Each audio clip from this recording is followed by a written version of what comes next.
She came from Greece. She had a thirst for knowledge. She studied sculpture at St. Martin's College. That's where I caught her eye. She told me her dad was loaded. I said, in that case, I'll have rum and Coca-Cola. She said, fine. In 30 seconds' time, she said, I want to live like the Critics' Choice Awards. Yeah, cold open. How do you like that? Yes, it is just myself, Ashley, and AJ. Apparently. Yeah. Um, Owen died in an horrific exploding barbed wire death match. And by horrific, I mean whatever the hell the ending was to that thing. Um, the ending to that match made music look good. That's saying everything. My God. But enough. Surely such a thing can't exist. I mean, no, but nearly.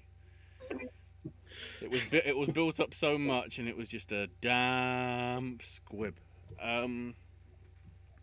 I see Cassie's in chat, Bry Guy's in chat, the regulars. Good to see you. Yeah, basically Owen has only just got out of work and didn't feel like he wanted to contribute as much, despite the fact that 2 of the big awards went to his film, which we'll get to. So yeah, I managed to miss pretty much the first hour of the Critics' Choice Awards because I thought it started at 8. Thanks for the notice, you idiots.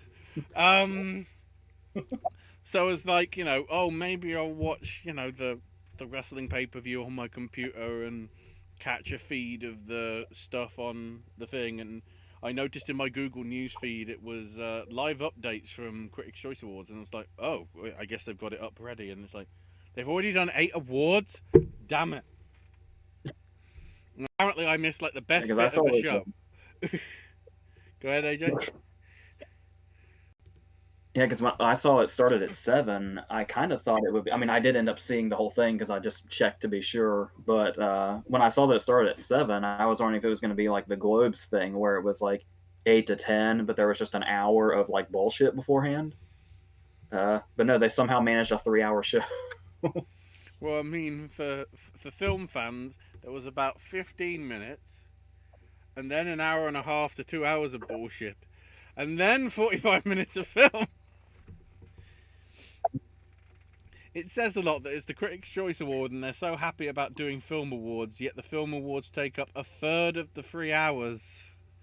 They focus more time on the television, of which nearly all of it wasn't on television because hi Netflix and Apple TV Plus. Yeah, I'd love to know why the supporting categories for movies didn't get clips when literally everything else got clips. Yeah. But I guess it doesn't, it was all over the place. Yeah, it did. It got good, like, towards the final hour, because then there was just a whole pile of also awarded on the night, and it was like, yeah, they've run out of time. They want this to go 4 hours, don't they? Yeah, I was waiting all night for them to, like, do those, and it's like, are they just going to pile them all at the end? And that's pretty much exactly what they did. So yeah, there was wrestling going on last night.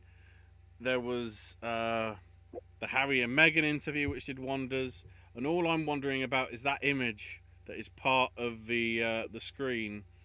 Why the shit was Taye Diggs a banana? Seriously, who wrote this? Sia. Yeah, it seemed to start off like the first time. It was kind of funny because he was obviously doing a take on the I'm not a cat lawyer, but then they did the filter thing like 4 more times. I just saw the banana one, and when I saw that, I was like, I now know why this is on the CW, and they keep pushing CW shows every 4 seconds. Yeah, like every single commercial break, I asked myself, and I know we're on touchy ground here because they have a large fan base, but just every commercial break was like, do all the shows on the CW just look this bad? The weird thing is they had practically every advert for every DC property that there was, apart from the Justice League thing. Yeah. You thought you'd want to push that, given that's like a week away. What the hell? Anyway. So yeah, they did most of the show for TV. Bright Guy mentioning, oh, this is news to me. The Queen's Gambit is getting a stage musical. Didn't we already have that? It was called Chess, with music from ABBA, with One Night in Bangkok.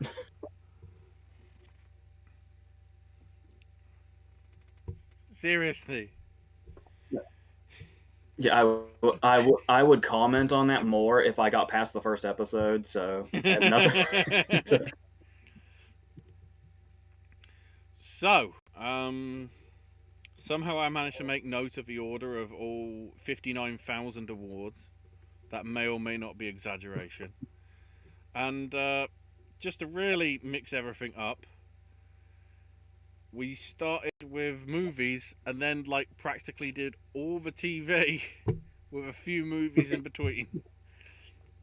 So yes, supporting actor going to Daniel Kaluuya. We all got it wrong. He's a lock now, surely, isn't he, AJ? Yeah, because usually we've been saying, like, because the Globes are their own thing and they're different voters, and Critics' Choice is obviously just trying to be everybody else. But it is usually around this time we start seeing trends. So unless somebody's the only thing that can change it is if somebody takes SAG, which is usually where the turns in the race start happening. But like we were saying before, well, I don't know, because you could say Judas and the Black Messiah came out at just the right time, and Kaluuya's whole thing is happening at just the right time. But it turns out, and we've kind of been seeing it throughout the season a little bit here and there, and we've kind of been like, they're throwing little teases out to say this is kind of a thing. But after PGA came out today, it is worth noting how good of a year Sacha Baron Cohen is still having. I haven't even.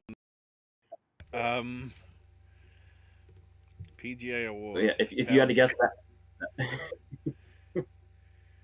that. Yeah, so I don't think Sacha Baron Cohen's momentum is going anywhere as long as he has both movies being talked about. And yeah, he had a good run at PGA today. So wow, it's still not out of the realm. Borat made it in the 10. Okay.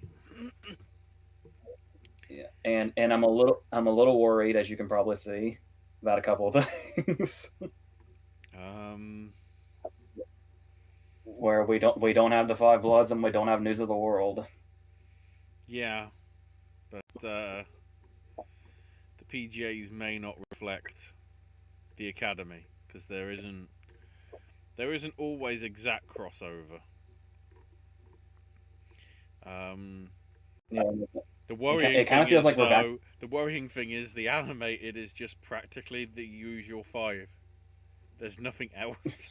Oh, I mean, we'll discuss the PGA nominations in more detail on Saturday.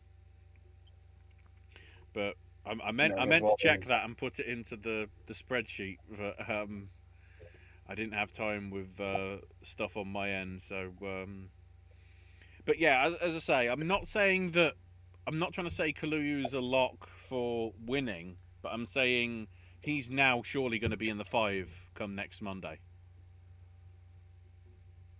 Unless something insane happens. But that does kind of have me wondering also in regards to if this is Kaluuya continuing to go up, like this is just the start of him continuing on and bringing PGA into it. It's like, yeah, Sacha Baron Cohen's having a really good year because both of his movies are now getting a lot of attention, but it's like PGA was also a really good push for Judas and the Black Messiah, so that I guess that technically doesn't tell us anything. The best thing is going to be the BAFTAs, as in which Brit are we going to go for? It's weird that it's going to be basically a Brit versus a Brit. Yeah. in contention there. That's I mean, we'll see. And then go ahead. Is it two Brits playing people in playing figures in American history? Yeah, but isn't that like sort of a trend? I'm trying to think. Yeah. Last year there was a fair few Brits, and of course there was the criticism of why aren't we using American actors? It's like, okay, oh, was it? It was him. It was Kaluuya himself, wasn't it, for Queen and Slim? Yeah, people. Because both Queen It's and Slim like are British. yeah, and on top of him playing Fred Hampton, there was like some controversy going on about people were really bent out of shape that he was like taking so many American parts. But it's but that's the thing is that he's so good. Nobody knows that he's British until he talks. He says that all the time. Like he sees people's heads explode when he talks to them in real life all the time. It's the opposite of Delroy Lindo. Speak with an English accent, then people might vote for him more. Like, he's British. Quick, vote. And then supporting actor was, I guess, the expected surprise, considering how there seems to be some questioning of whether Bakalova could get in. I don't know whether getting a win at the Critics' Choice is enough to lock in a nomination spot next week. I'd probably think so. Yeah, this is another case where I'd say when you just look at how well Borat's doing otherwise with the PGA and WGA nominations and her own nomination at SAG, it's like I imagine she's fine. Obviously, the first thing I'm going to point out is that she did beat Seyfried, so that's I'm thinking that might say something as well. But I'm just imagining yeah, a perfect world where somehow Borat gets in DGA as well. It's not happening, but we can dream. I'm not even sure I would know how to respond if that happened. Bry Guy mentioning as well, Father missed at the PGAs. Yeah, I was hearing, even though I did leave it out of my Oscar nomination predictions the other day. I heard a lot of people saying that BAFTA could easily bring it back. Sure. He thought the weird nomination was going to be Palm Springs, and surprised that Wolfwalkers didn't made it because PGA doesn't normally nominate animated indie films. My guess is that might be the Apple influence there.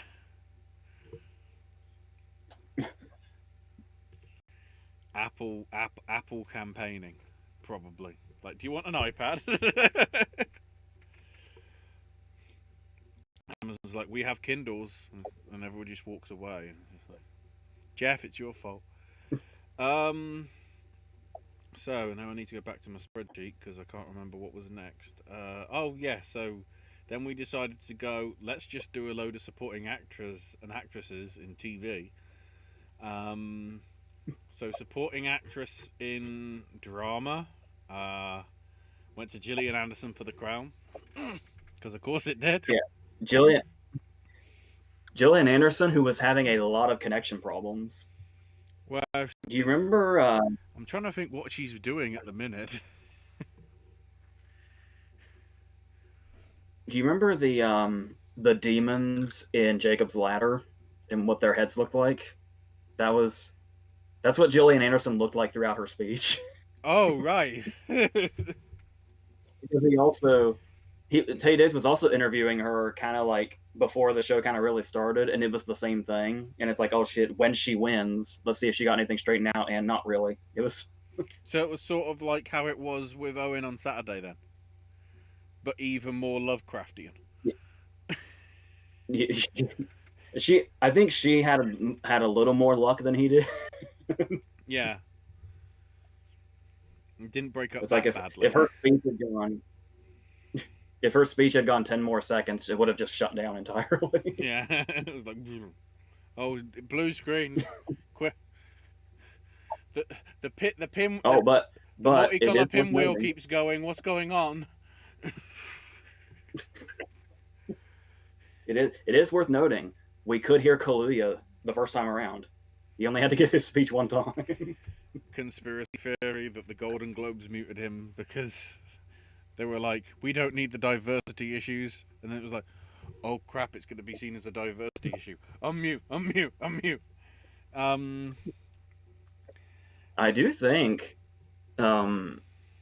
it's funny how much shit I give Critics' Choice. I felt like this show had a significantly better flow to it than the Globes did. I don't know if they like watched the Globes and took notes or what, but it seemed like they kind of had their shit together a little more. But I wonder how much of that might have to do with the one host thing. Probably made it feel less messy. Partly, but also Mads Mikkelsen presented an award, so already it's 10 out of 10. I was not expecting that. Also, it was brilliant. He was like looking from the side. He was like, "Hello, I am Mads Mikkelsen." It's like he doesn't want to look straight. He's always got to be different. Every scene of him playing blooming Grindelwald in the new Fantastic Beasts, he'll just be like this. I demand this. Yeah, it's kind of like if nobody sees my actual face, you know what Dutch angles are like? This is the Danish angle.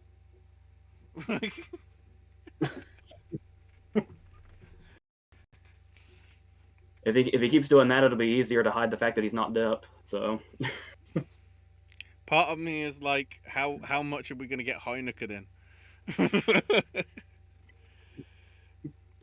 So we're supporting actor in a drama series.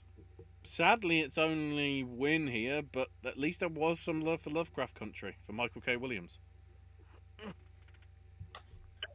When I put that on my predictions, that was a flat out guess. The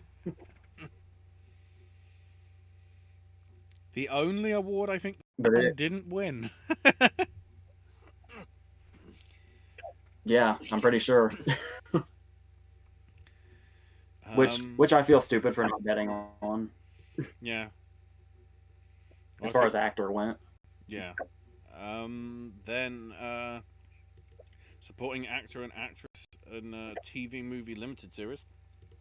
So supporting actor went to Donald Sutherland. Yes, he finally got something. And his clip was of that scene, but of course it was like right after he says it that the clip started. No cocksucking is allowed on the CW.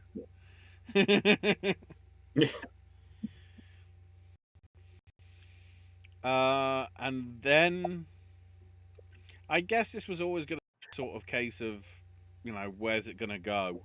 I thought there was going to be, love for the Queen's Gambit. Don't get me wrong, there was, but Uzo Aduba winning for Mrs. America. It's almost kind of becoming a thing after seeing so many Globe ceremonies when Orange is the New Black was a thing. Was it's like, if Uzo Aduba's here, maybe we should just start betting it on her by default. Yeah, pretty much. I mean, that was I think she got SAG a couple of times too.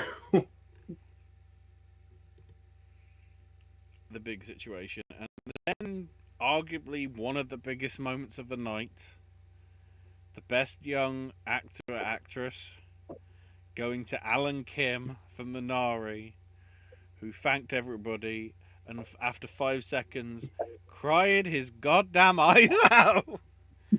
Like massively. Brooklyn Prince did the same thing. I do remember when Brooklyn Prince won for the Florida Project, she did pretty much the same thing on stage. Somehow it seems better though when his mum sort of laughing in the background. It's less tragic. Yeah. But did they just hate Helena Zengel in general since they didn't even put her in supporting actress? Or I don't think so, because a lot of people did praise his performance in Minari. Yeah, I know he's also making he's kind of making the talk show rounds and kind of getting like a Jacob Tremblay kind of presence. And it's I started to wonder kind of at the last minute, he could probably take this. And We saw what Roman did last year from JoJo. Roman Griffin Davis, is it? oh yeah, yeah. Um, it's that sort of thing. You know, he knows he sort of knows his stuff, and it's just like it's always good with a kid. And when they do a good acting performance, it normally means gigs afterwards, unless it's the girl from 8th grade. What happened to her? I think I just saw her in something else, and I can't remember what it was. I was starting to have a not that this would happen or anything, but we are under the impression Oscar voting is still going on, right? Well, yeah, the ballots were with everybody Friday, and I think they've got till Friday to submit them in so they can all be counted and verified in terms of having a proper list for Monday. It's like if Minari's gonna do as well as we think it is, what if Alan Kim wins like a lot of hearts really quickly? Well, is there a chance Because I mean, he could be the fifth man taking? I don't know. At least for me, it was Boseman's place. Was it for you as well? I can't remember from Saturday. yeah, I have Boseman fifth, and I had just changed him from Leto, Yeah, I wonder whether so it would feel like that's Kim might have a chance. I don't think would he be the youngest male? I don't know. Would he be the youngest male nominee? He obviously wouldn't be youngest overall because I think Brooklyn was younger. I think. If he's not, he'd have to be. I can't think. I think usually the child performances that get in are always actresses. Hmm. Like the only male child performance off the top of my head I can remember getting in was Justin Henry for Kramer versus Kramer, and the kid from Skippy, but um I don't remember any of the ages on them. Yeah. So then we move to drama series again.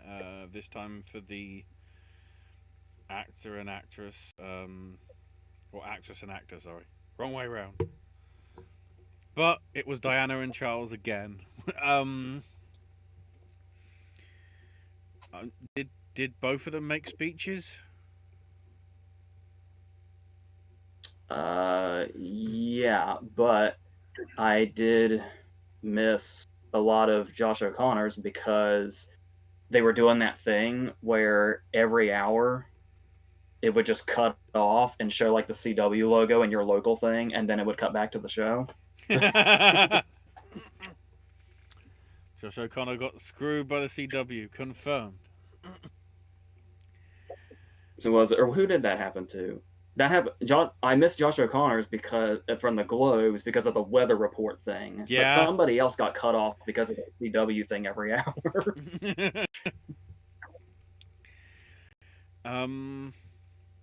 I guess this isn't a surprise considering the momentum it's had from the Globes and other television stuff that I've seen in the past few weeks. It's great that it was basically Corin's first gig, and basically, she's getting replaced by Elizabeth Debicki, because of course she is. It'd be interesting to see what gig she has next. Certainly, Josh had good stuff like God's Own Country anyway, so he's sorted. Then we went back to movies again, or I guess we went to the comedy section. We might as well call it that. And then AJ looks smug because, despite all the momentum for Borat, Palm Springs gets best comedy. The whole time Freeman was building up, I was going like, I have so many regrets. I have so many regrets. Why did I not go with Borat? This is so dumb. I'm such an idiot. Why did I do this? And it's Yeah, I mean, But I guess when I heard him say it, I was like, "Oh!" And to be honest, I, I think, what's his name from Lonely Island? Andy Samberg. Yeah, Sandberg. I just remember him. I just think of him as Lonely Island. I don't think of him as Sandberg. I didn't see Hot Rod enough, or what was it? Popstar Never Stopping. Yes. I didn't see them. I just know him as that guy that did the best stuff on SNL because it was on YouTube. Yeah, he seemed pretty surprised himself that they won. Oh yeah, but yeah, with Universal Pictures and Amazon and Apple and Netflix in there. Also, is the prom a comedy or a musical? Which is it? It had James Corden in an apparently leading role. That's a tragedy to me, not a comedy. Then again, as the voice of Peter Rabbit, he's actually all right. Will Peter Rabbit 2 ever come out? Answers on a postcard. I was literally sitting here. I was just sitting here trying to remember if Peter Rabbit 2 had even come out yet. I could never remember. Yeah, it was like East. I remember because they pushed it like hell. It was like get Peter Rabbit toys with the Easter eggs, and this year it is just a generic bunny because it's basically the same concept as last. To be honest, 2 years ago it was a generic like Cadbury bunny. Then it was Peter Rabbit, and then it's like we might as well keep going with it. So they went with another generic bunny, but like looks like an actual bunny rather than the Cadbury bunny, but not a Peter Rabbit bunny. Did I say bunny a lot? Bunny.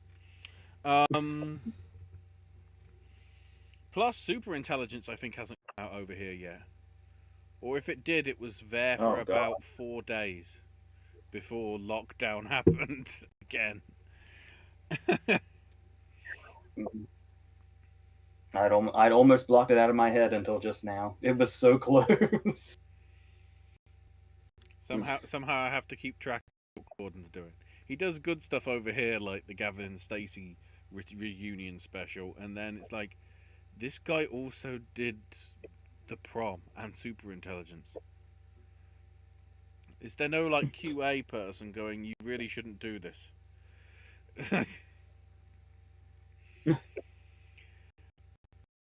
So then we went to comedy TV special. And of course, this is where we get the ugly head of, you cheating bastards, no ties should be allowed in anything.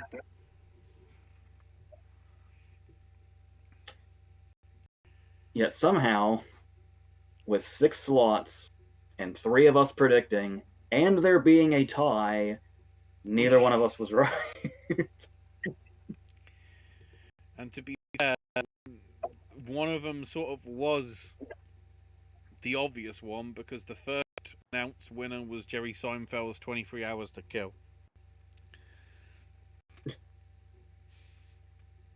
I was kind of surprised he actually made a speech. I just had it in my head that he would feel like he was above this kind of thing or something. He just said, to be fair though, he just did some generic thing about critics. Just saying, like, we can ignore them, but we need them. Like, okay. And then, sort of great speech, Michelle Buteau for Welcome to Butopia. Showing off her at the end. And then there was like that awkward 5 seconds of, look, she's finished talking. Why are we holding on her? Cut to commercial. No. Yeah, I was trying to remember. I was trying to figure out like what was pre-recorded and what wasn't, because I know a while back they used to have like the whole show was kind of somewhat pre-recorded, because I remember accidentally finding out that the Hurt Locker had won like 20 minutes before it did. And Seth Meyers said something about being pre-recorded, but then you have stuff like with Leslie Odom Jr., you could hear his family screaming in the other room, and then with her, you could actually see her TV with the show on it as they were watching it. From what I could tell, I'm not. probably most of the pre-recorded stuff was the actual people listing off, the nominees and the winners. Yeah. Because The to be ones that had fair, like significantly better quality. Mads Mikkelsen's delivery was very just, I am reading a script. I'm not doing this live. If I'm doing this live, it'll be 4 in the morning. I'm not doing that.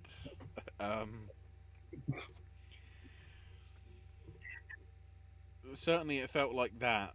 And when they announced the winners, nobody was sort of, just there suddenly. There was quite a lot of people reacting to the ones that we did see. So I'd say that's probably how they did it. And then jumping to maybe a big one, Best Acting Ensemble, which one of my very few, I got everything right on this one and nobody else. Because they did go with Trial of the Chicago 7 because there's more people.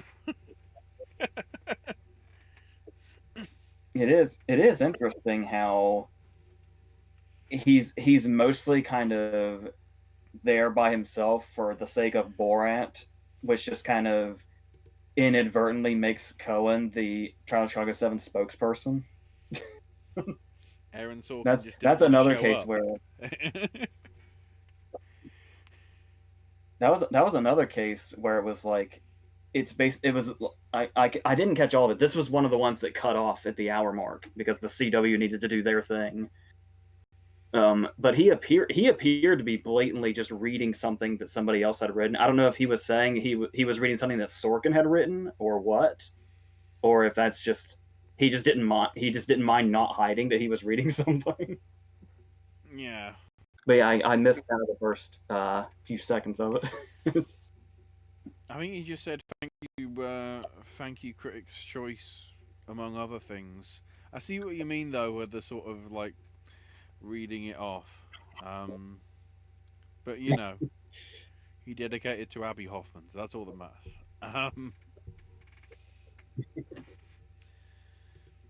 And then, because films don't matter, let's jump back to the television for supporting actor and actress in comedy. So, actor obviously went to Daniel Lee for Schitt's Creek.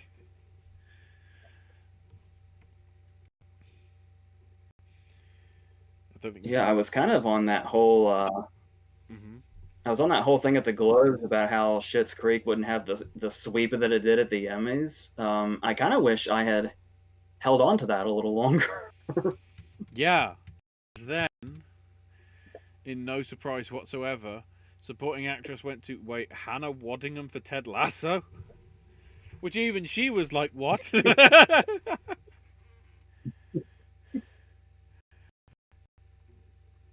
People like Ted Lasso. That's all we need to know.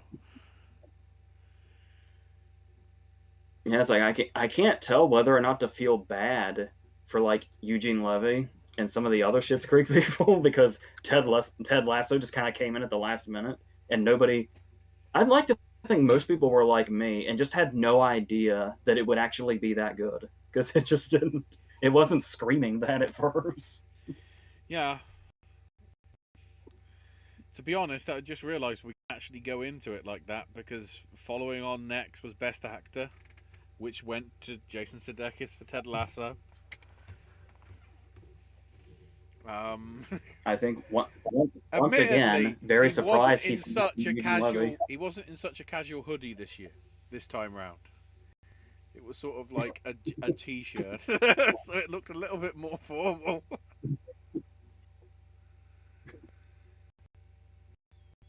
So that was the shirt that said, "Okay, apparently I have a better chance to win than I thought I did, but I still might lose to Eugene Levy. I'm not sure." Pretty much. Now I need to double check. Yeah, the question is he going to do the triple in terms of the Screen Actors Guild? I guess the problem with that is he's up against both levies for that category. Because screw supporting. If he beats both levies, yeah, if he beats both levies, that'll be a huge sign that people fucking love this show, as if we don't have that already. Yeah. It will honestly be, oh shit, we need to commission a second season. Even though the way it ended was sort of like, it'd be perfect to just end it like that. And then the second season will probably be bad, and then people will go, why was there a second season? So it's awards fault.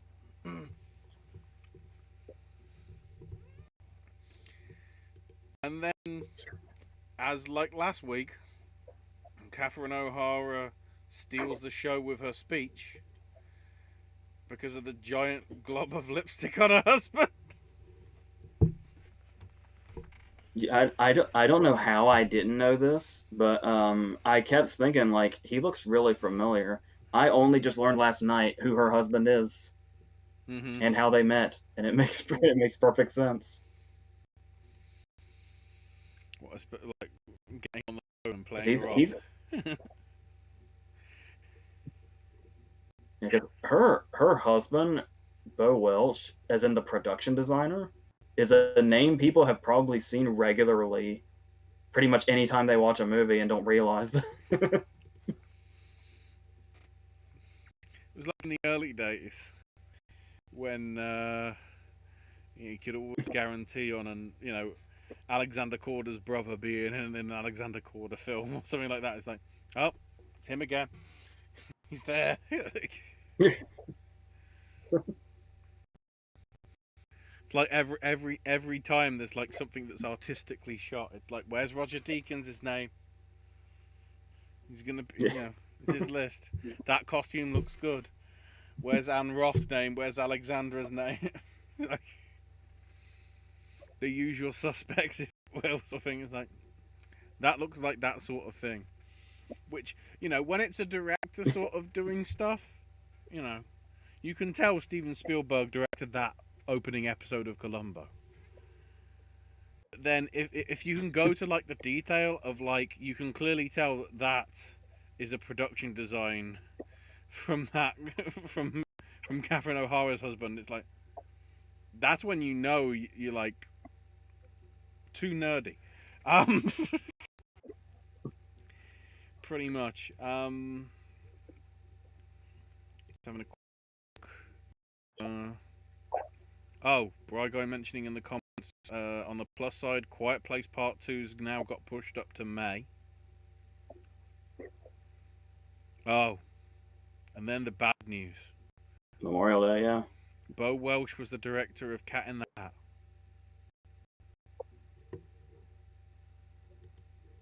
Wow. Right. That's verging on music territory. Dear Lord. Then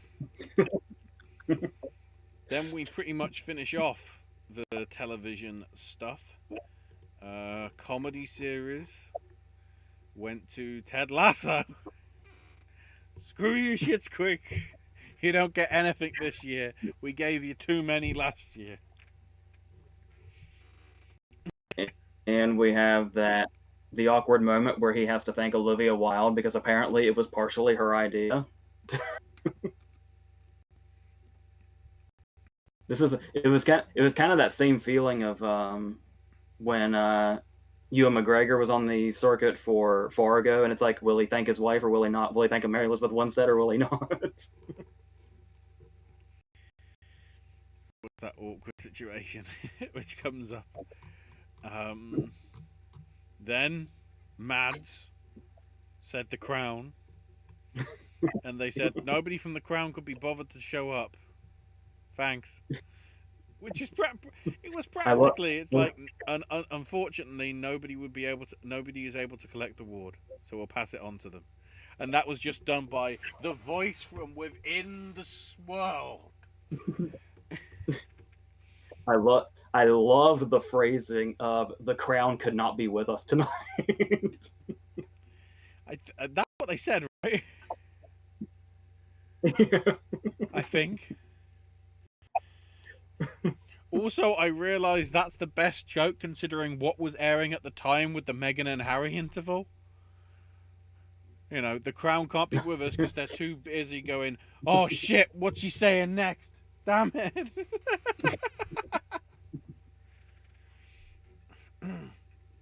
um, then transitioning into... If I can get my notes. Oh wait. Oh, I missed a couple actually. The actor and actress in TV movie limited series. I might as well mention it here because it crops up again. Actor went to John Boyega, even though it's not the best performance in that whole mini series, but all right. Okay.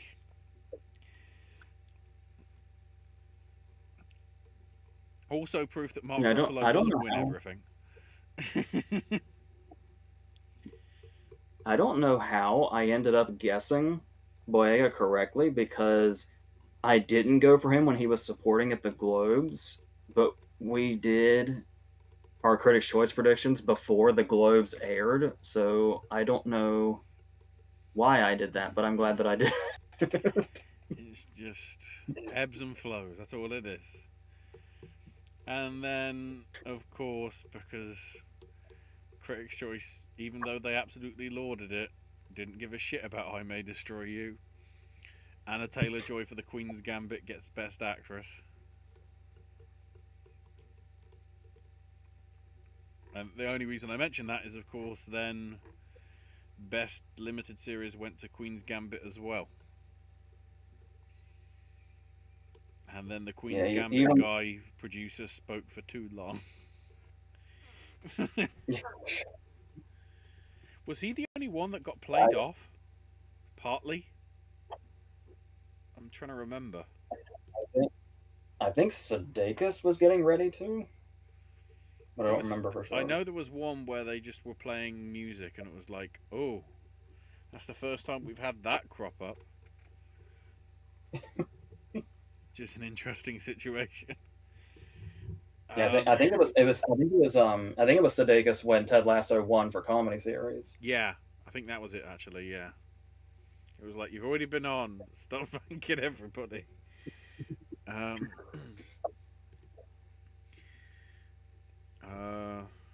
Get back to my order of list. Oh, we also have Best Talk Show. Of course, I keep doing these in the wrong order. Which went to Late Night with Seth Meyers. With also another great acceptance speech with his parents waving their hands in because they got a COVID shot.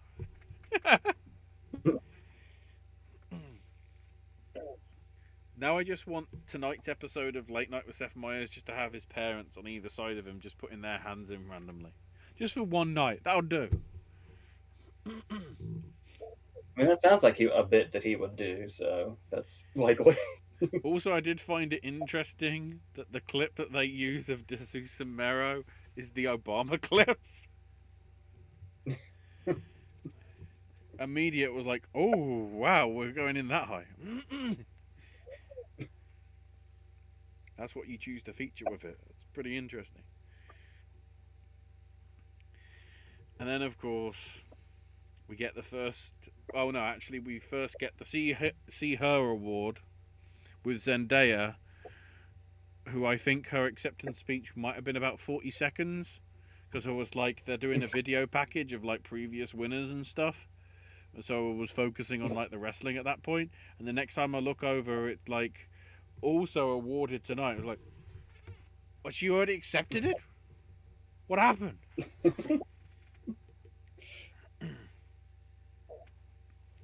Yeah, because they built up that whole thing like all night, because it's also like that organization thing. It's like they kind of kept going back and forth between like the organization or whatever it is and the award they were giving Zendaya, and it's like you could never quite tell which they were talking about or where they were, or if this was the moment Zendaya was getting it, or if they were still building up to it.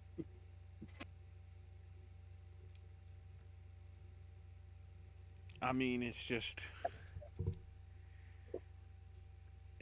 an interesting mess sometimes because it was just like, okay, that seems a little bit what the hell. Um, and then of course we did get to the start of the. So throughout the night, Lin Manuel Miranda was showing us semi bits of the performances, plus the songwriters going hello with the songs, along with clips of the Yeah, movies to the songs. apparently it was necessary to treat the songs the way the Globes treat picture. Or kind of think of it the way any award ceremony treats picture. Yeah, even the BAFTAs, they focus on it. The only way that they mentioned like all the ones that were nominated in the big awards was the, and this is why I might as well bring it up here, the imaginary tables, which was just everybody basically going. Like some of them were literally like that. I was like, are we doing the clapping bit from Baby Don't Let Me Be Misunderstood from the Kill Bill films? Like what's going on? Also, because I remembered it here, I'm pretty sure it happened before this. They interview Bloomin' Riz Ahmed for Sound of Metal about a guy that becomes deaf, and they introduce and says, "How are you doing?" And Riz is like, "I'm good." And then Taye just goes, "I'm sorry, I can't hear you right now," because he couldn't hear him. But then it's like, are we that tone deaf? Excuse the pun. Regarding the topic of the film and the fact that you can't hear the person, it's like, oh no. The whole time, the whole time, what I thought it was Diggs had made a joke that fell flat. So Mm-hmm. instead of acknowledging that his joke fell flat, he just kept it going and acted like it was a technical difficulty. I kind of assumed that's what it was. I had no idea if it was an actual technical difficulty. Yeah. The only reason why I mention of the song stuff is the song featured the first of three, also awarded tonight. Because we've gone 2.25 hours and we've only got time for, like, let me check, 4 awards. So it's also appearing in this film. So, AJ is both angry that he lost, but happy that I won. Because Best TV Movie did go to Hamilton. Somebody Yes. acknowledge the thing. And of course, that's right when we're talking about Lin-Manuel Miranda getting to present Best Song to Leslie Odom Jr. Yes. It all kind of tied together at the last minute there. We'll jump to that in a minute because before that, they mentioned Best Short Form Series. Yeah, that thing that they were so proud about, it's literally also awarded on the night. This new category that is going to be retired after this year because nobody else is doing enough short form series because Quibi is dead. And unsurprisingly, it did go to Better Call Saul Ethics Training with Kim Wexler. Yeah, I doubled down on Colbert just for him to lose both times. So that's Yeah. And then, as you mentioned, as I can finally be done with the TV. By the way, just on the TV side of the Critics' Choice, me and Owen had 7. AJ, you had 8, which meant you closed the gap on me. Then we get to the massacre that is the film section. Yeah, best song going to speak now for One Night in Miami, which I think was the only win for One Night in Miami, from what I remember. Yeah, because I'm not surprised the Child Chicago 7 took Ensemble, but I am a little surprised that One Night in Miami didn't, if that makes sense. Yeah. Because that would have been like a good place to really, where One Night in Miami really shines specifically. So then we got to a big one. Best Director, which went to Chloe Zhao for Nomadland. Dedicating it to... Yeah, Was it the production designer or sound mixer, wasn't it? it was somebody in the sound department, I think. Because I remember I had seen that headline like 2 hours before the show started. Yeah.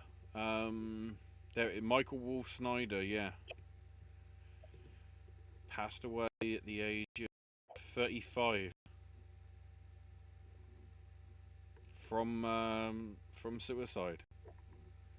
Well, that's really what I wanted to know. I mean, it's factually correct, but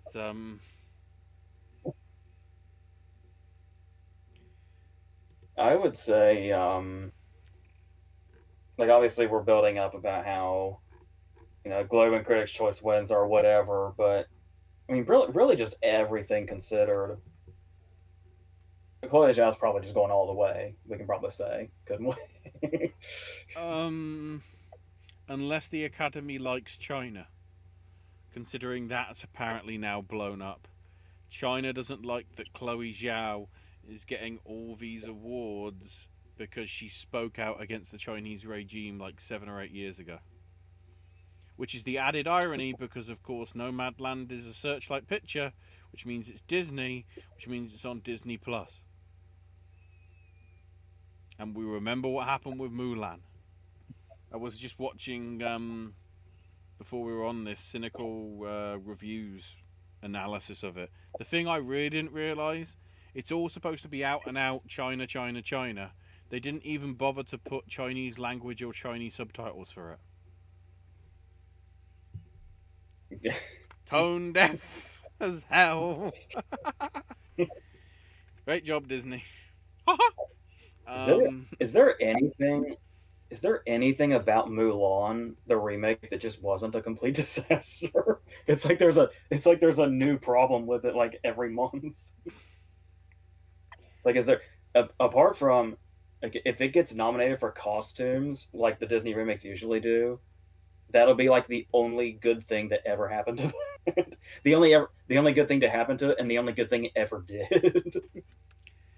Pretty much. So then, as I expected, it's time for another also, and it's basically just all the supporting categories that nobody cares about at the Oscars, apart from the people that are nominated in them. So, best cinematography going to Joshua James Richards for Nomadland. Another win for AJ there. I don't know what to say. It looks nice. Yeah, because that's the whole. I'm not really sure how I feel about how this season is going, because I like Nomadland, but I'm really not that passionate about it. So I feel like I'm just gonna. I guess the thing I'd be most passionate about is if like Mulligan and actress and Promising Young Woman and original screenplay, because I don't know what the Five Bloods is going to be doing from here on out. So it'll just kind of be one of those. Yeah, that's, if it wins, it'll be like, yeah, that's about right. Let's go on to next year now. We'll see how it goes. Just play it down. Then best editing, which, as we always say, editing normally is a hunch. I can say it properly, as to what may or may not be in contention for picture, because of the whole spotlight and all the other previous years where it's been a crucial category. And annoyingly, again, Even thanks Critics' Choice, you tied the bastard. So when they said, it's a tie, Trial of Chicago 7, okay, yeah. And then Sound of Metal. yeah, All of a sudden, does that mean Sound of Metal is in with a shout depending on how long the list is of Best Picture nominees next Monday morning? We shall yeah, I see. feel pretty good about it getting in. I think that what's interesting is there used to be all kinds of examples for this, but when we talk about editing being a sign that something has a really good chance of getting in picture or even winning picture, I think probably the biggest example of that from now on until there's a more blatant all right example is when Green Book got in editing for some reason. Yeah. Don't remind me. Don't remind a lot of people from what I can tell. um, and then I think this was my last solo win out of the list. Special visual effects goes to Tenet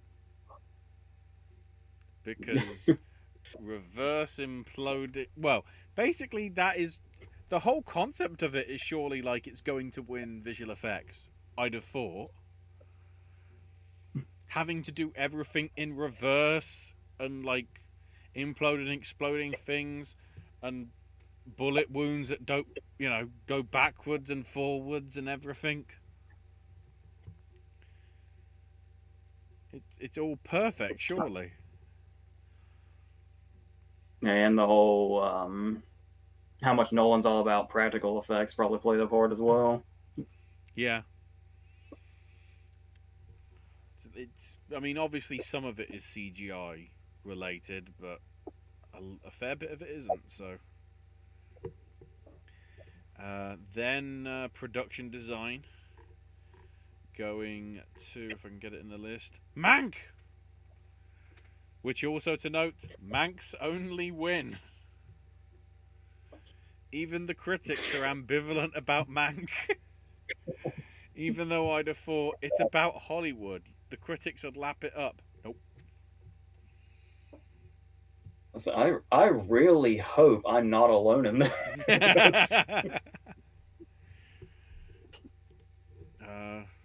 Have a quick look. Yeah, we'll get to that in a minute, bro guy. I think. Was that production design? Was that a lone win for Owen? Yes. Let me double check. It wasn't his only lone win. On the movie front, I don't know whether he got any. No, he didn't get any lone wins on the TV front. So yeah, that was a snipe by Owen. He just won Call of Duty Warzone, 100 XP, whatever that is. Um, then makeup. Well, might as well bung them together. Makeup and hair and costume design both going to Ma Rainey's Black Bottom. That was kind of unexpected. Makeup and hair, that could have been feasible, arguably. But I was surprised about costume. But then again, it's Anne Roth. Her and Alexander Byrne are just like right, it's them again. Whenever they come around, And it's like they're going to be in. and it's like I was saying, it was you almost kind of want to go for Mulroney in costumes because it's like I was saying, this is the second year in a row where we've had a major costume player where the movie has a giant spoiler moment involving shoes. Like that should have been the first sign. So the moral of the story is, if for some reason randomly in Dune There is something like, why are you wearing those boots? Shit, put it in costume design. We got some shoe fetishists in the academy. Yes.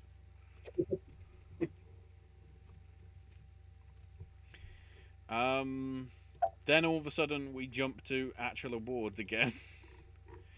And best actor going to Chadwick Boseman. Chadwick's wife a little more composed this week. I'm wondering whether that was more pre-recorded, because it did feel a little bit more subdued. Maybe because she's realised she might have to be doing this for the next like 4 or 5 weeks.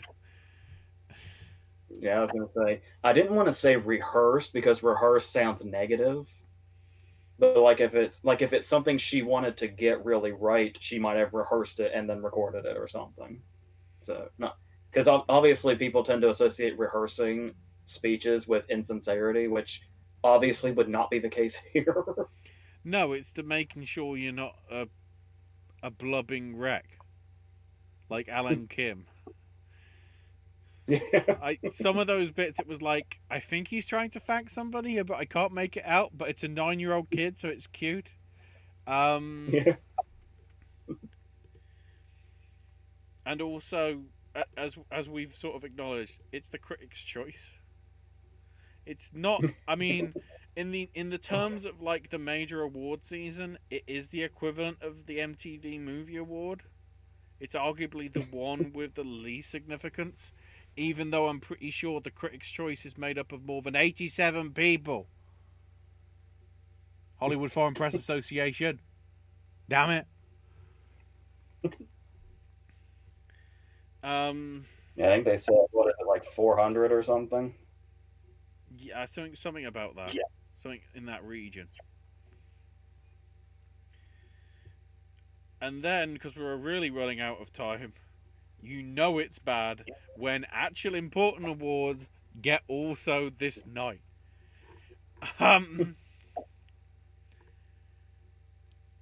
Best original screenplay going to Emerald Fennell for Promising Young Woman.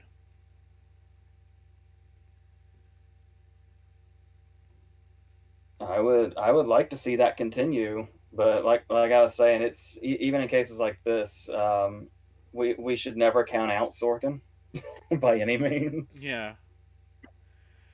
But I would love to see this kind of be something that continues to happen for sure. I got it wrong, but I'm so pleased. It's one of those ones where I'm actually pleased to be wrong. Like, yay. Aaron Sorkin didn't win. Yay. And then adapt to going to Chloe Zhao for Nomadland. And China gets more angry. Yeah, I feel like there's so many. I feel like it's most years adapted is a category that's pretty much solidified really early. And I feel like we're looking at that again. Yeah. It seems to be that way, certainly. Best foreign film? Foreign language film, sorry. Yeah, it has to be foreign language because once again, it went to the American film in Minari because they're just as bad as the Globes.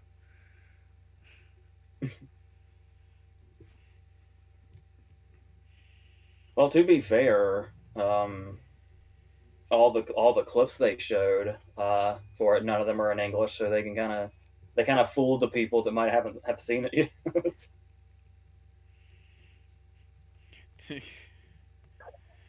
What the English happens and it's like, why aren't there subtitles for this? I don't get it. Where are the subtitles? Quick, get the control, turn them on.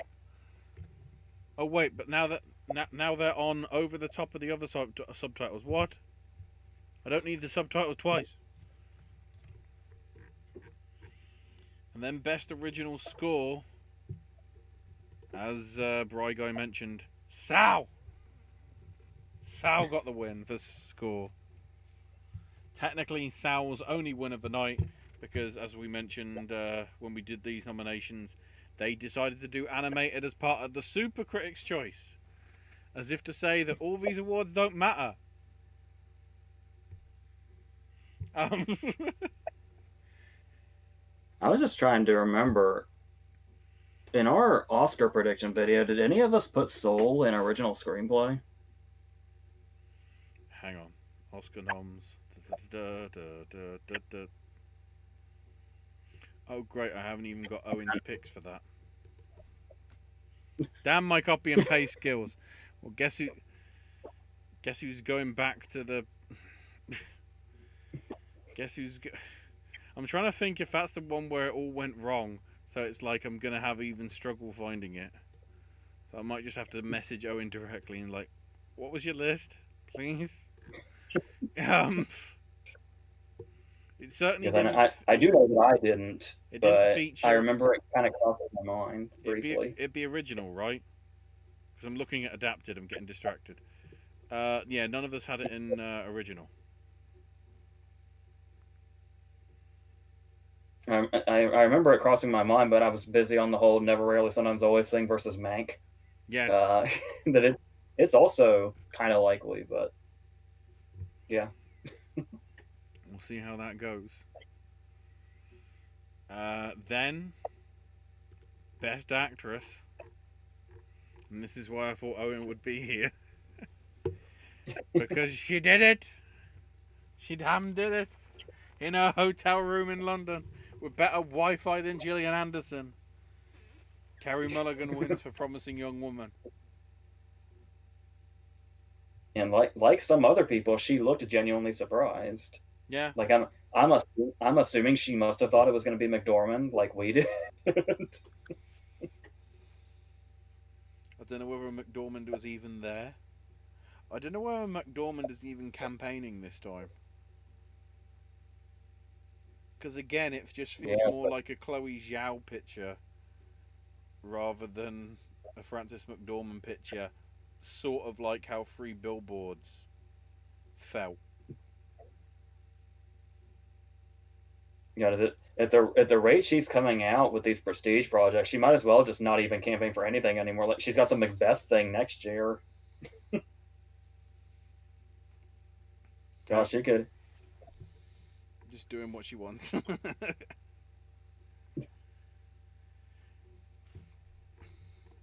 And then, because they wanted to be predictable and piss off China even more, Best Picture, because I guess they've stopped calling it Best Movie now, because they realise, oh, we're like the Oscars, but we're not.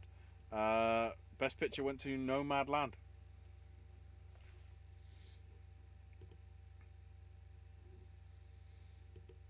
I mean, I'm interested in seeing Nomadland again, but I still wish I could just gather some excitement for it being a potential winner. I'm still kind of on the Chicago 7 thing a little bit, not as much as I was before we did our Oscar predictions, but Oh my god. Bry Guy is the saviour. He made a note. Thank you, Bry Guy. Hang on. Let me double check. No, I got them. Bry Guy, it's adapted. Not original. I was losing track. Bry Guy also mentions on it'd be interesting to see how Mank does at the BAFTA nominations tomorrow. I mean, because I've got you here and Owen hasn't got a rush for time to some extent, I'm just trying to, because I've got the short lists. Annoyingly,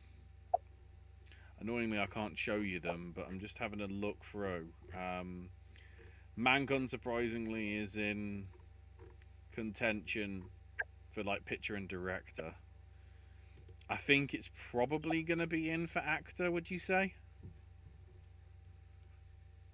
Especially because it's old, probably because of the BAFTA situation.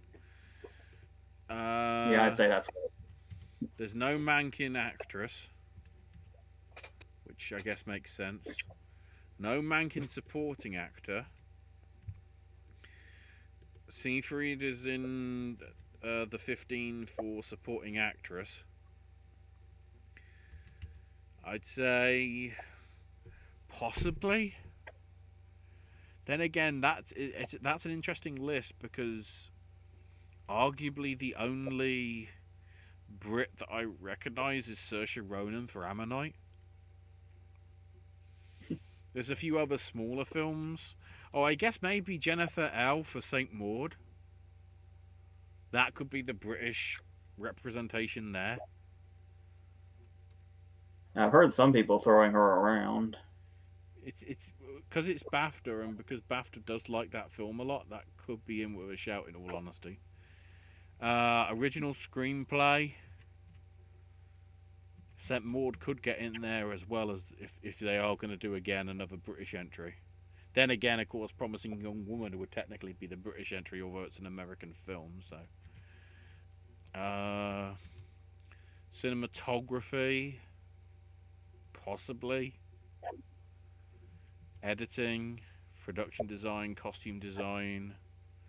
Surprisingly, not animated. Manx in the makeup and hair. Original score. We considering all the previous history we got with that does make sense as well. There is no song. I don't think there was even a list for sound, from what I can tell. And it's obviously not documentary. Okay, so we've run out of. Oh no, it's also in, I think, possibly for special visual effects.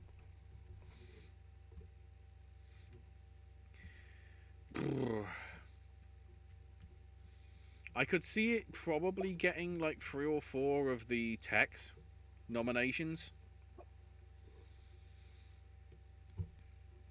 And there's Bryguy there again with the save. My guess is like, what else are we thinking? Because I'm trying to look through these and look for like the British ones. I mean, the 15, if I want to give you the list, AJ, in case you're interested into what will go into the 5. The 15 are another round because that they can double up. 5 Bloods, The Dig, Father, Ma Rainey's Black Bottom, Mank, Mauritanian, News of the World, Nomadland, One Night in Miami, Promising Young Woman, Soul, Sound of Metal, Trial of the Chicago 7, and The White Tiger.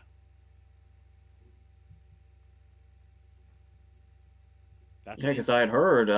That's an interesting I had 15 to heard get some to really. 5. Because I had heard really positive things about the White Tiger when it first came out, and then didn't it made WGA, didn't it? Quick, the guild to the guild tab. Yeah, adapted. It got in. Yeah. Of course, I know WGA is not always reliable because of all the ineligible things, but it does add interest to the race. That as far as like a random entry, kind of working its way in. I'm trying to get. Please tell me there's a list for British film. Oh wait, I didn't put it down because it isn't. God, I've got to go to the BAFTA long list tab. Come on, Deadline, save me. I'm interested to see what the British films are. Oh wait, it's Deadline. It takes a while to load. There we go. There might be long list for like. There we go. Outstanding British film. Oh, of course, there's 20 because it's British.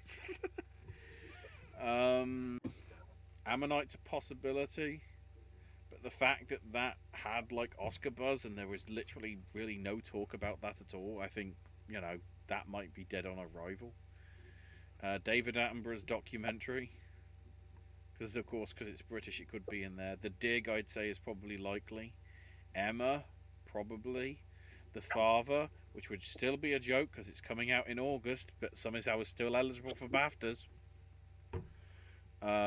Mauritanian, because it's directed by Kevin MacDonald. Misbehaviour, that came out before Lockdown 1. Oh, Mogul Mowgli. Riz Ahmed might be in 2 films that get in Best Film, possibly. Oh wow, Radioactive made it in? the one that I'm pretty sure got relatively critically snubbed.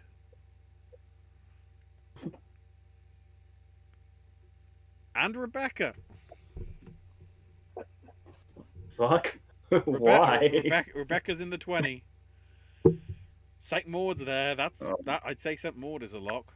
I think outstanding British film is always 6 anyway. Oh, outstanding yeah. debut is also St. Maud. Ooh, and Mogul Mowgli. Okay, so there's them two. Rocks is probably going to be a good opportunity as well. That's interesting. Film not in the English language. So Minari gets in there.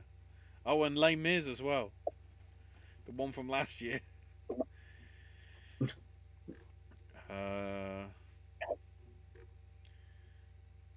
I still find it weird as well that Crude's New Age is an animated film, but it doesn't come out here, I think. Let me see when it's coming out. Please tell me. No, I want the UK release, not the American release. UK release date. 16th of July. How is it eligible? You literally said films have to be out by April. We changing the rules. What the hell? That'll be. Oh, hang on.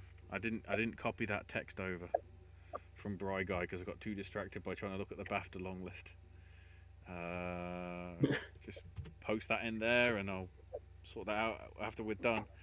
Bry Guy with the fun fact: Shrek is the only animated film to get a Best Picture nomination of the BAFTAs. I don't think Soul's got a chance, but I do find it weird that Shrek actually made it in.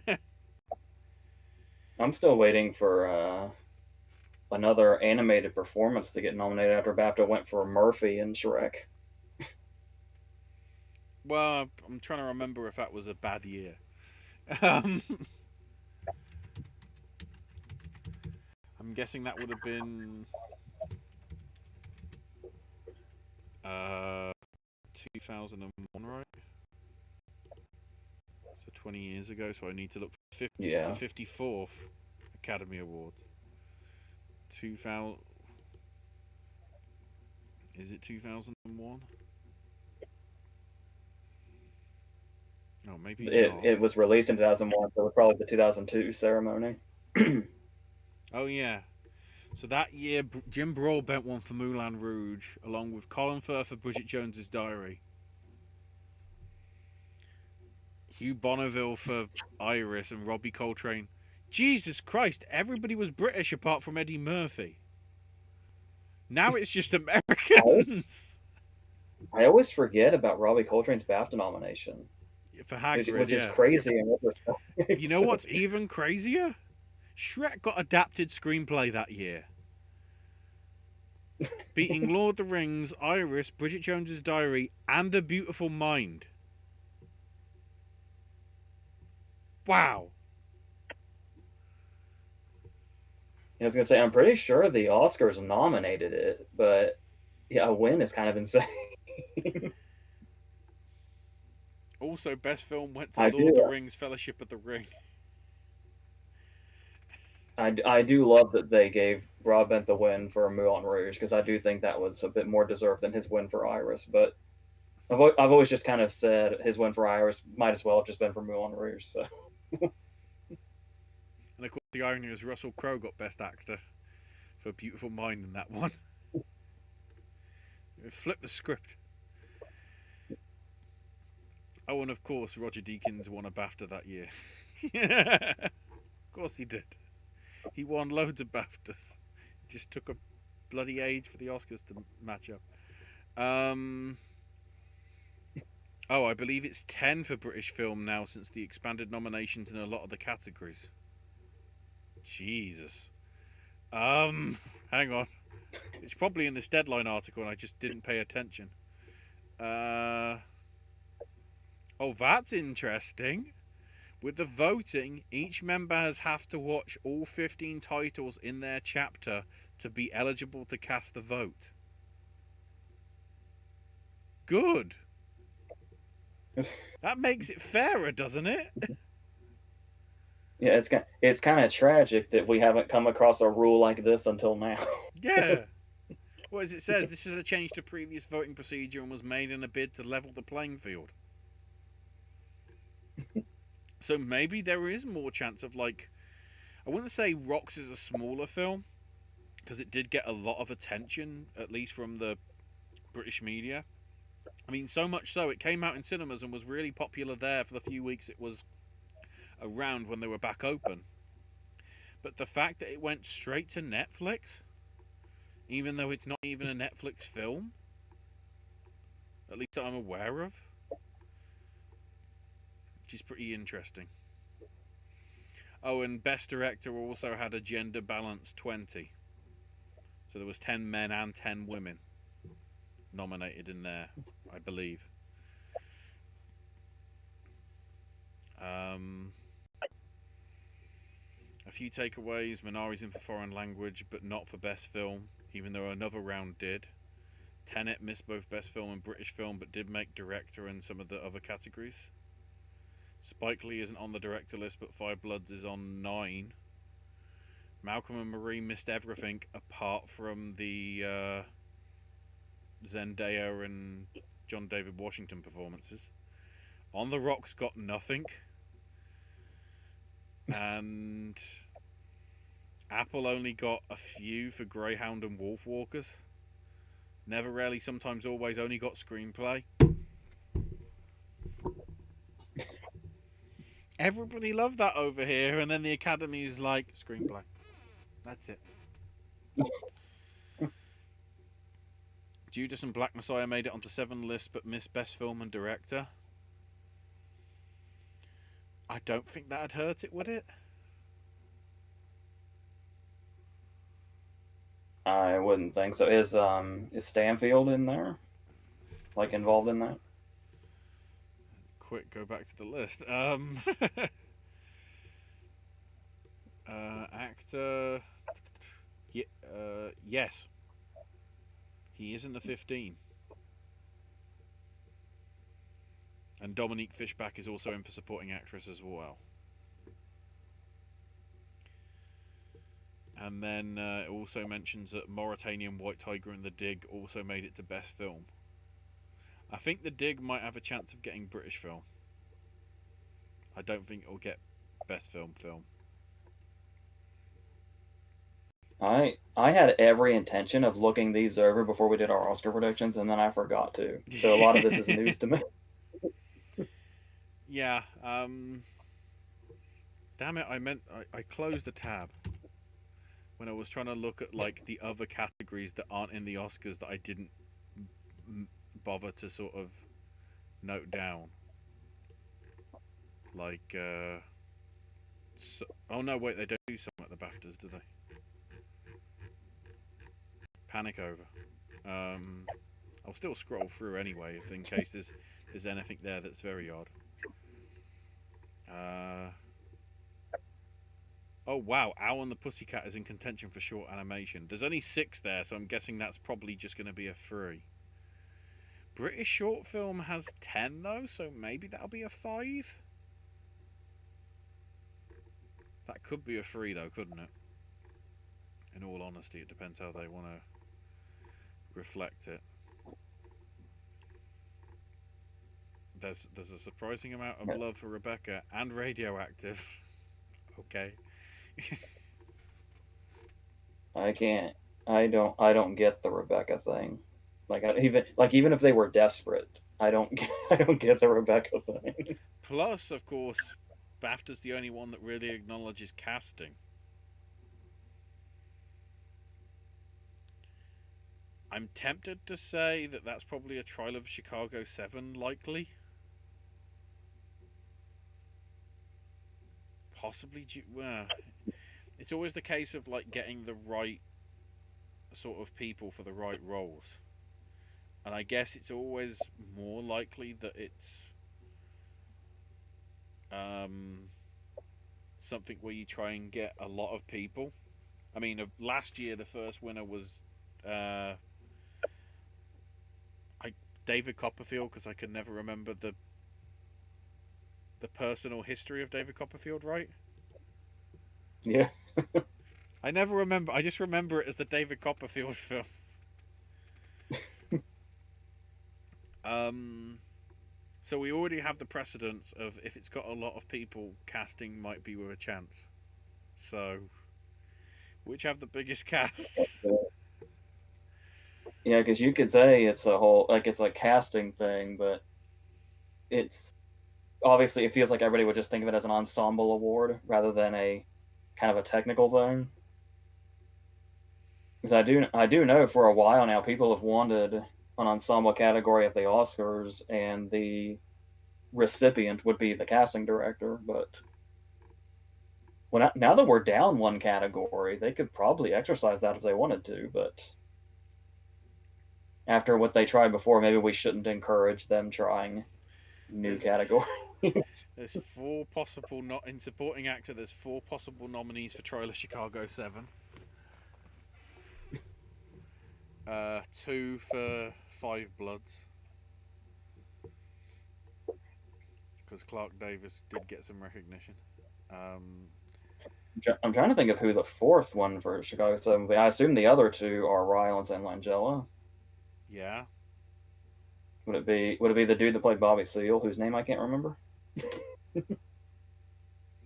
I'm trying to think. He's won an Oscar.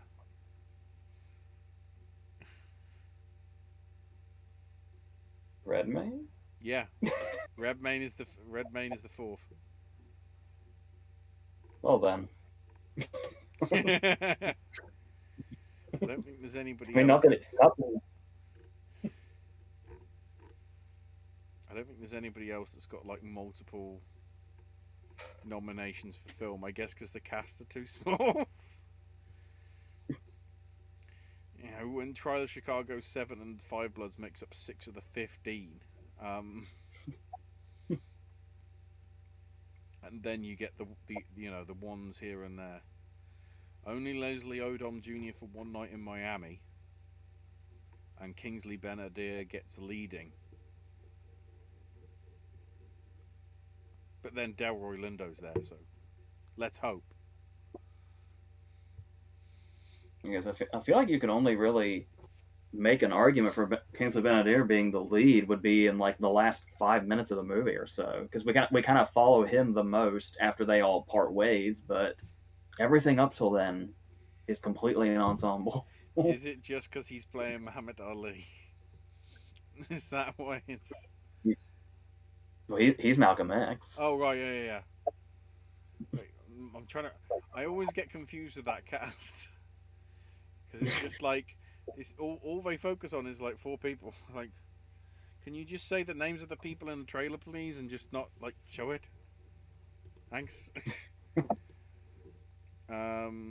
Oh wait, I was wrong. Apparently, Joker got casting last year.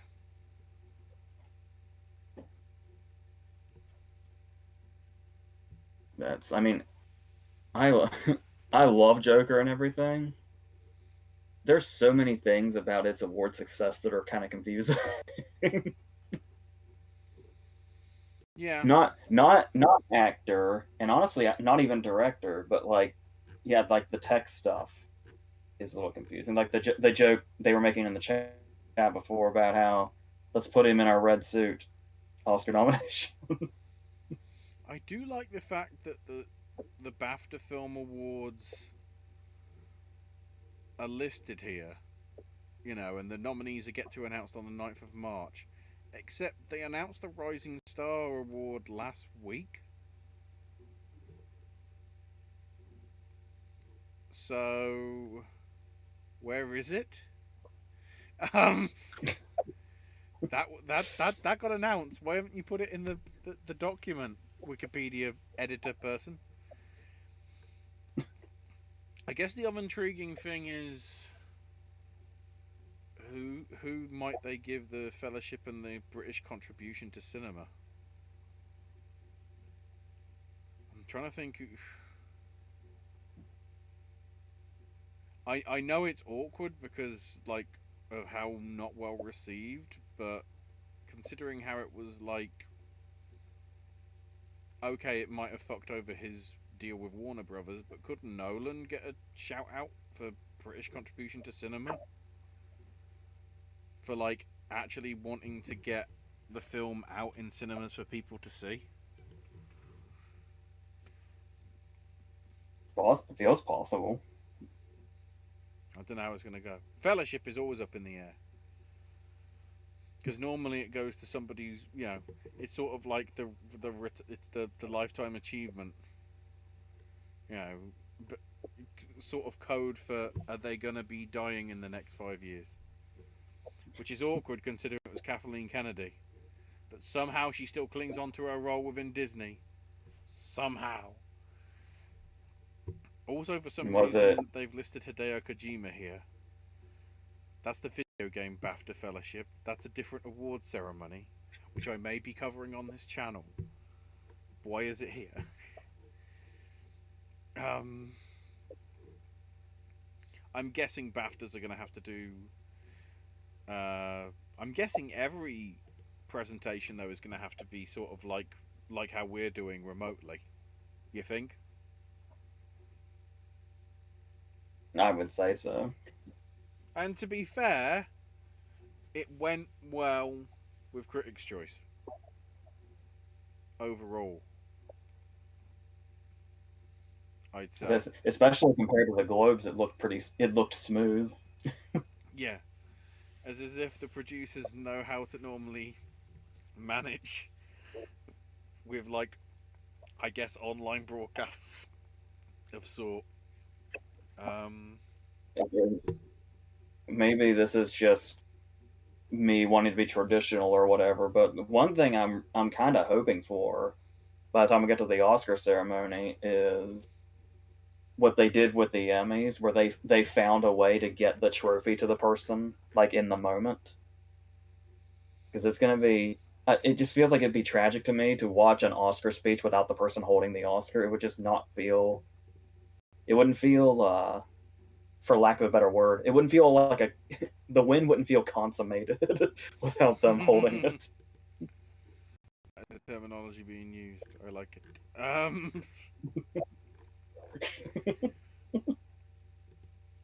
So, in terms of also what's coming up this week, as we mentioned quite a bit, BAFTAs are tomorrow, but also DGAs are tomorrow, I believe. The last of the guilds to reveal their hand. Yeah, I don't know how I'm feeling anymore about DGA could keep Spike alive, but we'll see what happens. I'm intrigued to see. I'm guessing Emerald is probably likely for first time feature. Because I think that's classified as a debut. I think so. Just Of course, I would like to see her take it, but she's an actress too, right? Yeah. I'm having Bradley Cooper flashbacks. Yeah, but I can't even. I guess the thing I can't going for remember. her is she was in The Crown. So she might have a chance.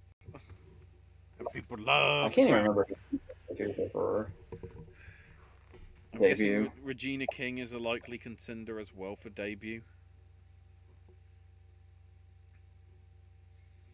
But other than that, it'll be interesting to see the other three. What's in the spirits as to Juneteenth, probably. Sound of Metal, of course. I think Sound of Metal might be the third of the five. And then the other two we'll see.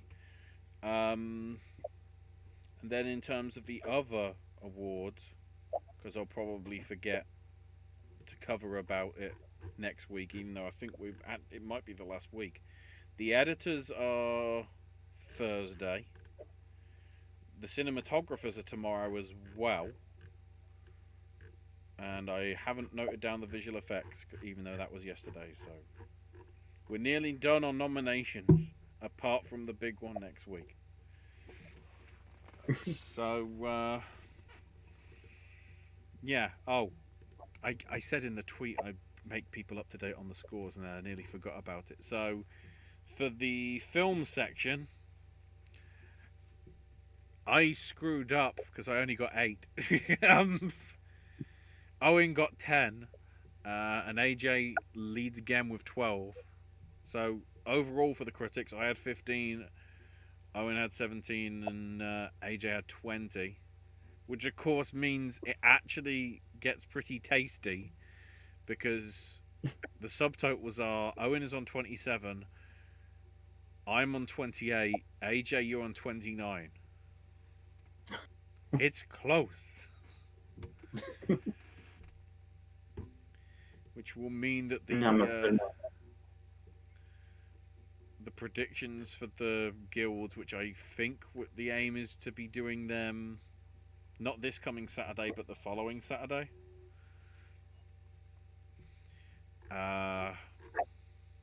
Because that'll be the marathon video. That'll be because we've already talked about SAG, right? We did that with the Globes. I'm pretty sure. So it'll just be DGA, yeah. PGA, WGA, and the BAFTAs analysis in terms of the nominees. And then a week later, we'll be doing the predictions for the guilds. I think as it stands. And then confusingly, I might be doing multiple videos covering the video game BAFTAs, which are happening right before the British Film BAFTAs. So, I'm going to be panicking. So I think that's it for this time around. Any final words, AJ? No, not really. Okay. So actually, I should go to the again. Me having to do this solo. Bry guy with more comments. Get rid of best original song at the Oscars to make it 22. No, because I always need to be reminded of Sam Smith. It needs to stay forever. Mainly because then we also get rid of Adele with Skyfall when we had a good Bond song. That's an interesting point. Is No Time to Die good enough to get in for Oscars next year? Which will be weird because then that song will be like 15 months old by the time it Yeah, gets round to. I can't remember exactly what the rules are in regards to that. Well, I guess if it's attached to a film that comes out that year, surely it's not like Eurovision. Because if it goes out on like an album or something, it's ineligible. But I don't remember for sure. Which it isn't on an album yet. Before the female composer of Joker was nominated and won last year, the last female composer to be nominated before Joker was the composer for Jackie. Oh, I'm trying to remember who that was. Was it Michael Levi? Oh, that was for Under the Skin, wasn't it? I think she probably got last female composer to win was the Full Monties, when the split for original score was during the last 90s. Oh, hang on. What was the Bry guy? Bry guy, what do you mean? What was the context of it wouldn't feel right? That AJ said. What did you say that wouldn't feel right about? Bry guy, remind us. Sorry. My head was in the clouds. I was right on Michael Levi. Oh, of course. That's an interesting point. Bradley Cooper did lose Best Debut Director to Bo Burnham for 8th Grade. That's right. So an actor did win. Yes. Yeah, because the guilds loved him because he took WGA too. I'll hold for Bry Guy to. Oh, on the Emmys thing where they would hand the Oscar over So basically, like, the Emmy was already there, and then they just get it, and they have to look surprised. To be fair, the Emmys only did that, like, properly the one time when they sent everybody the box and only one would have the thing pop out. I think it was just for that one, right? And John Oliver was there, and this random fucking Emmy popped out of a box. And it was like, what the hell? It seems a little cruel, but still effective.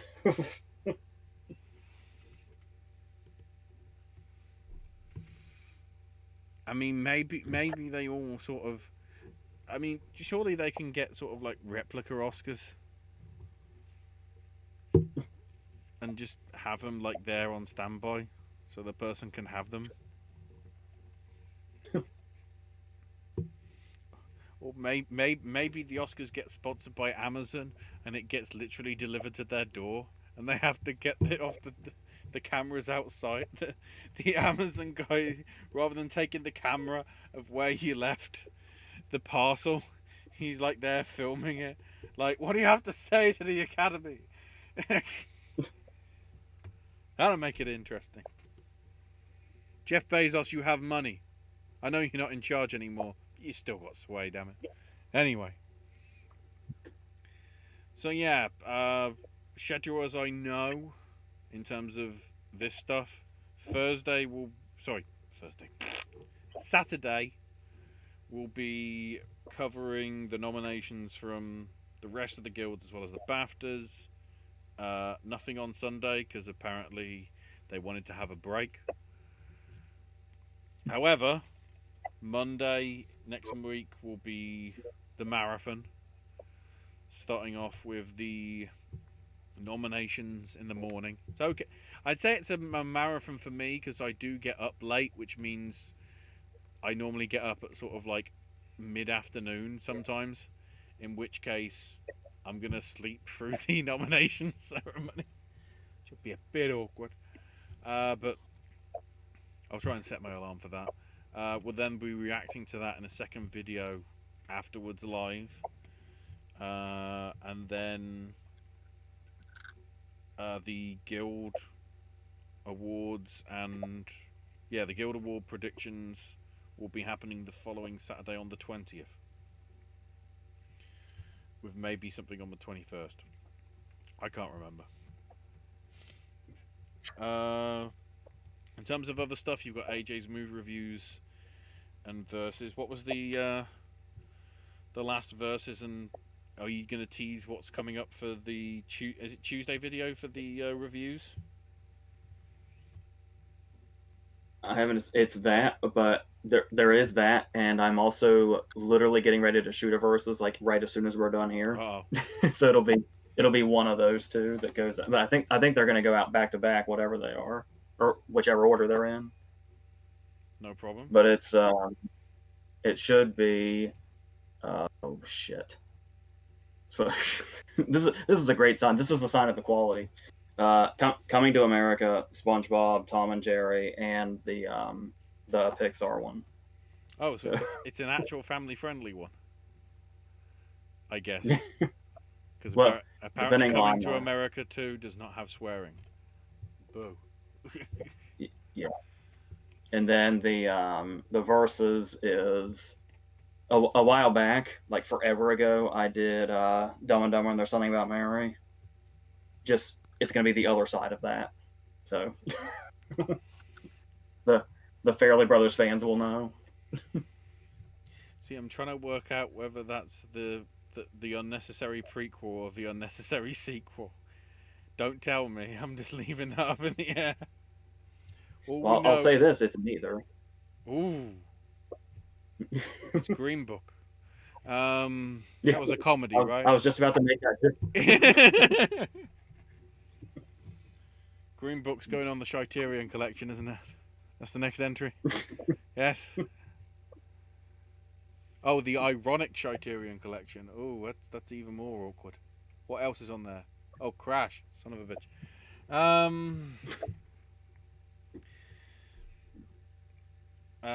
So yeah.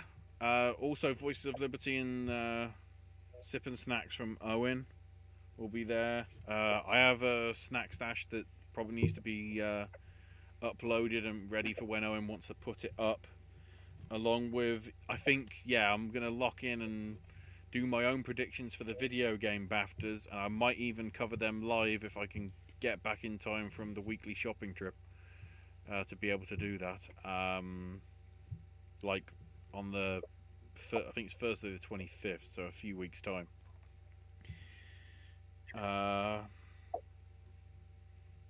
And yeah, more of this. Click a bell, hit a subscribe button, hit a like button. Other words that have to be said.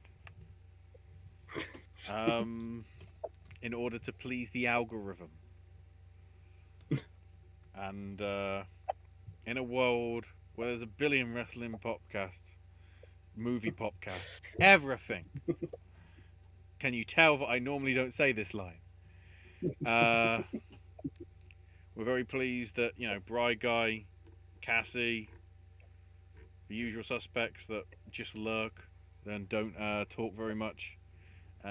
We thank you for joining a Popcast. Thanks everybody for watching, listening, feeling, souling. And until tomorrow, boys and girls, that's all we've got to say about that. And then normally Owen hands up something random, so I might as well do the same. Yay!